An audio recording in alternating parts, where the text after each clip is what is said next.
Welcome to the deep dive. Today we are putting a piece of technology on trial, and it's one that sits right at the center of your modern life. It really does. We're talking about your television. Exactly.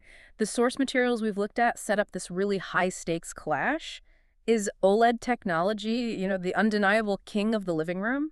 Or is it just this sleek, high-end tech that's maybe a little overpriced and, frankly, a bit fragile?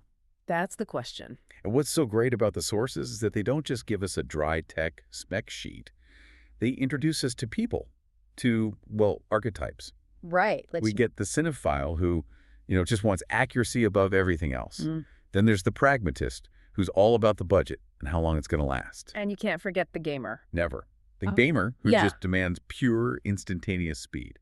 So our mission today is to break down the arguments from all three, distill the facts so you can figure out which screen is the right one for you. Okay, let's get right to the technical heart of it then. Because the whole debate, all the arguments about price and picture, it all seems to hinge on this one core idea. It does. Self-emissive pixels. Self-emissive. Before we get into contrast ratios or anything else, what does that actually mean for the picture, and what is it really competing against?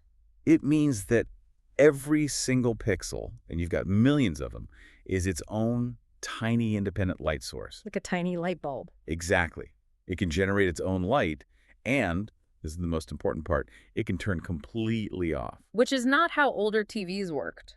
Or even some new ones. Not at all. It's competitors, like a QLED, for example, that's basically a really advanced version of a normal LED TV. It uses a big light at the back, a backlight. And it shines that light through a bunch of layers to make the picture. Right. Now, the newer tech, mini LED, that's the evolution of that. It's their attempt to catch up to OLED. How so? Instead of one giant backlight, they use thousands of tiny little LEDs grouped into these local dimming zones. So they're trying to get more control. A mini LED might have, say, 1,000 little light switches for the screen. But an OLED has 8 million, one for every single pixel. Yeah. And that ability, the ability to turn completely off, is what kicks off this whole battle over contrast. So let's jump right in there. This is OLED's biggest strength, Yeah. right? Contrast. Absolutely, because when a pixel can turn completely off, you're not getting a dim gray or, a faint glow. You are getting true, perfect black. Infinite black. And for that cinephile we talked about, that is everything. It's what creates atmosphere in a film. Think about a really dark scene in a horror movie where the shadows need to feel genuinely scary. Okay, but the pragmatist in me is already asking a question. If I buy a really good mini LED, one with thousands of those dimming zones, isn't that good enough? That's the perfect question to ask. I mean, are we really paying double the price for what you're calling surgical precision? And look, mini LEDs are very good. But this is where very good and perfects really start to look different. Let's use that classic example, right? Yeah. A bright moon in a totally black sky. Okay, I can picture that. On any screen with a backlight, even a great one, that light source has to be on to show the moon.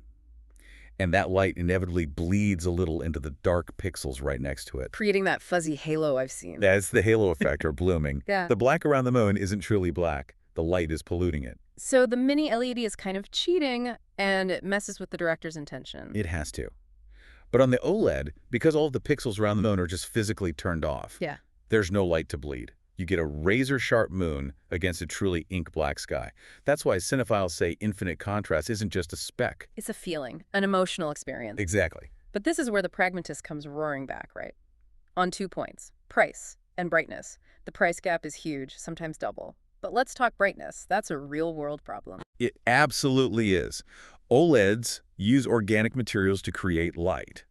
And those materials just physically cannot get as, well, blisteringly bright as the powerful LEDs in a high-end QLED screen. So if your living room is just flooded with sunlight, Or you're watching sports on a Sunday afternoon with the curtains wide open, that OLED might look a bit dim. It struggles to overpower all that glare. and the glare is often worse because OLED screens are usually made with this really glossy glass, which basically turns into a mirror when the sun hits it. That's been a fair criticism for a long time. But we have to talk about the modern rebuttal here, because the tech is getting better fast. So they're closing the gap. They are. Modern OLEDs can be up to, say, 70% brighter than they were just a few years ago. How are they doing that without changing the basic organic chemistry? Two big innovations. First, they're literally building heat sinks into the panels. Better cooling means they can drive the pixels harder, make them brighter, without them degrading as quickly. That's smart. And the second, MLA panels. It stands for micro lens array. Think of it as putting a tiny, perfectly shaped lens over every single pixel. to what? Focus the light. Exactly. It focuses the light directly at you, the viewer, so less of it gets wasted or trapped inside the screen. So they're getting brighter, but probably still not as bright as the absolute top-end mini LEDs that are just designed to be light cannons. Correct. The gap is closing, not closed. So this first fight really comes down to your room. Are you the darkroom cinephile who controls the light? Or are you the sunny room sports fan who just needs pure brightness to cut through the glare? Your environment picks the winner of that round. It really does. Okay, let's pivot from how it looks to how long it lasts. We have to talk about the elephant in the room, the long-term durability question, and that fear of burn-in. It's the big one. And it all comes back to that word, organic. The materials naturally degrade over time. So if you have something that stays in the same spot on the screen for a very long time, Like a 247 News Channel's logo.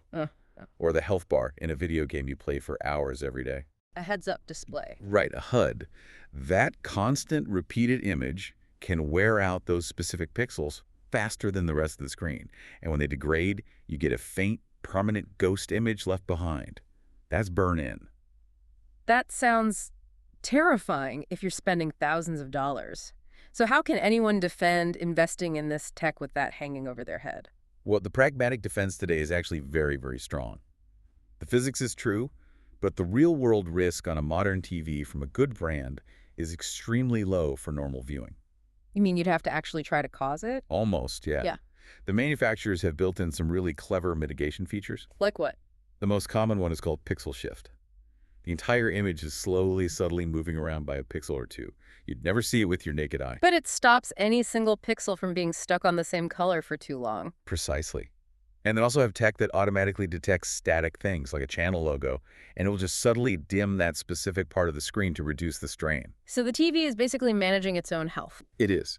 The sources really only agree on one scenario where burn-in is still a major risk. Which is? Using it as a full-time computer monitor. 12 hours a day, every day, with a static taskbar and icons sitting in the same place. For a normal living room TV, the risk is almost gone.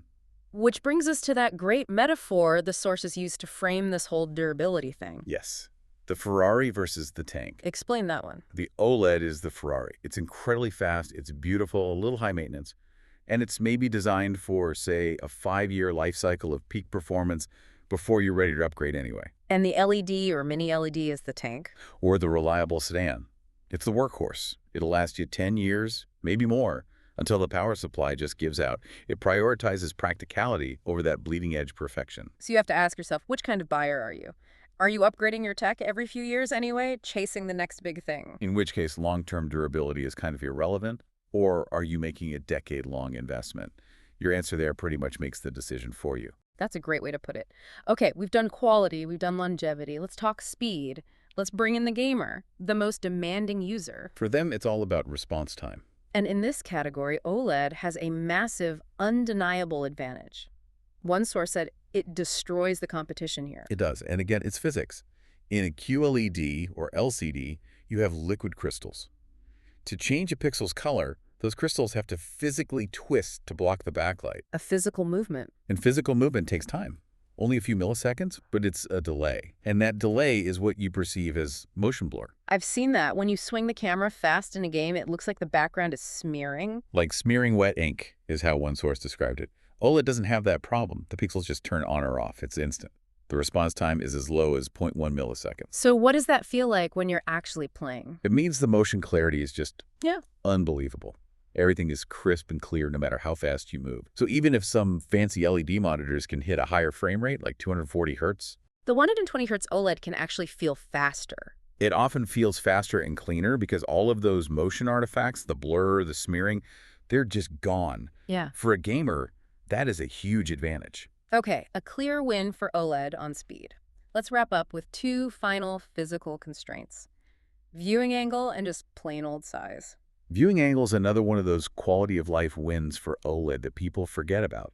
Think about having friends over to watch the game on a big couch. Someone always gets the bad seat on the end. Right.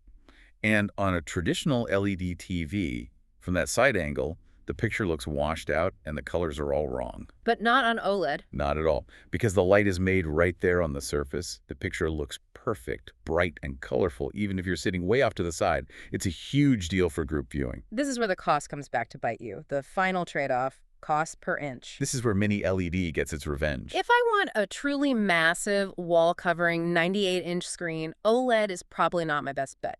Absolutely not. Making giant OLED panels without any defects is incredibly hard. And because of that, the price is just astronomical. We're talking the price of a used car. Seriously. Whereas making a giant mini LED panel is much easier and cheaper. Way easier. So if your number one priority is just massive immersion on a reasonable budget, Mini LED wins, hands down. So the choice becomes quality versus quantity.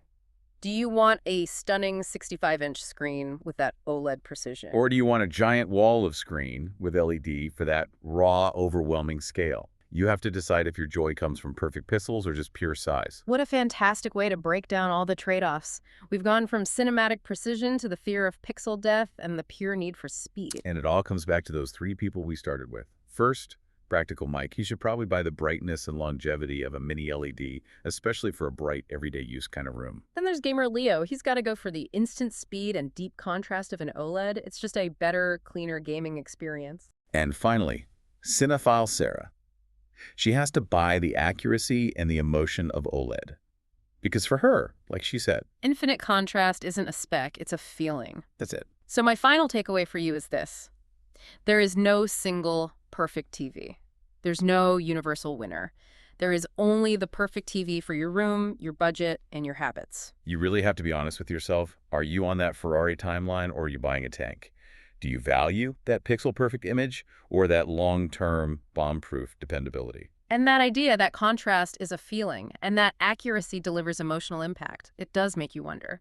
If the whole point of this high-end tech is to deliver the director's vision perfectly, how much extra money is that artistic feeling actually worth in your own budget? Something to think about next time you're looking at those price tags.